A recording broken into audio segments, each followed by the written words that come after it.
Нэгэнд мандат авсан юм чинь тэгээд асуудлаа шийдэд явах зүйтэй гэж одоо хүртэл бодж ирсэн л дээ. Гэхдээ нэг юм дээр би одоо эргэлзсээр үдээ урьж байгаа юм. Энэ юу юм гэхээр энэ нэг салбарт болоод байгаа асуудлууд. Одоо манай салбарч байхад манай энэ хууль зүйн байнгын орооны эрхлэх асуудлын хүрээнд л болоод байгаа зүйл үүч дээ. 12-оос 12, 13-г Тэмүүжин сайд байх үед нэг баахан юмнуудыг ингээ оруулаад ирсэн. Энэ бол шинжилгээд энийг шинжлэхгүй болохгүй гэдэг ингээд баахан зүйлүүд төр шүүхийн хуулиас ахуулаад одоо тэгэл энэ бүх юм энэ цагдаа тэр бомб дотоодын зэрэг гэл ингэдгийгвэл ингээд тавьсан. За тэрийг бид нар дэмжээл явсан. Бас тийм байдаг байж магадгүй юм гэдэг. Тэгсэн чинь дараагаар нь Дорлогжуу гэдэг сайд гараад ирсэн чинь одоо бүгдийг нь буцаагаад ийм биш ээ гэд ингээд буцаагаад өөрчлөлт ингээд явахаар болж байгаа.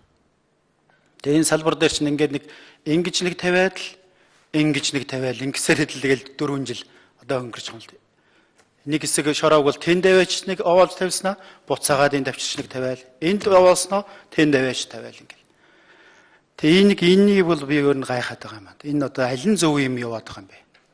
Энэ юуны ялгаа энэ дотор яваад байгаа юм? Үзэл баримтлалын ялгаа яваад байгаа юм уу? Ахмад залуугийн ялгаа яваад байгаа юм уу? Эсвэл одоо тэр уламжлал болон тэр эрс шинжлэлийнх нь тэр байр суурийн ялгаа явж байгаа юм уу? Тэгээд Дорлогжуу сайдынх нь болохоор Нямдорж сайдын юмыг Дорлогжуу сайд нь оруулж ирээд байна гэж дандаа яриад ахаар нутаг усны юм яваад байгаа юм уу?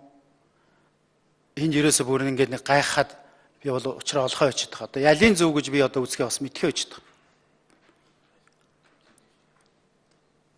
Тэгээ энийг нэгдүгüүрт нь нам дотроо ярьж болдгоо юм заа яг. Нам хоорондын байгаа бол одоо ард түмэнд амлалтсан сонгуулийн амлалтан дээр ингээд тусцсан юмаа гэдэг ингээд бол би ойлгож болно.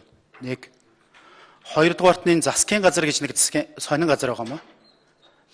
Тэмүүжин тэнд сайд байхаар ингэн ихээр нь зүйтэй гэл ингэчдэг. Дорлогжуу сайд болохоор зүйтэй гэл ингээл оруулцдаг. Засгийн газрыг бас гайхаж байгаа.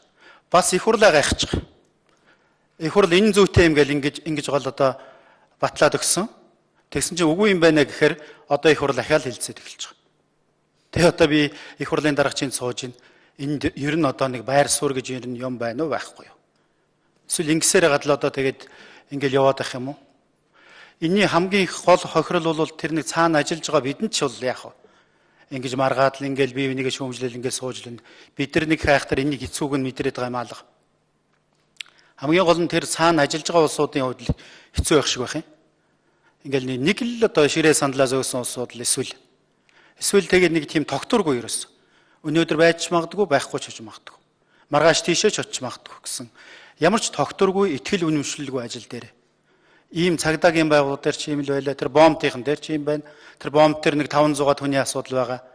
Буцаагаал ингээл хилийн зэрэг рүү нь явуулах юм гэсэн. Тийм шийдвэр одоо явах гээд байгаа. Тэгтэл өнөөдөр ахаад нэг 500 хүний асуудал байж идэг.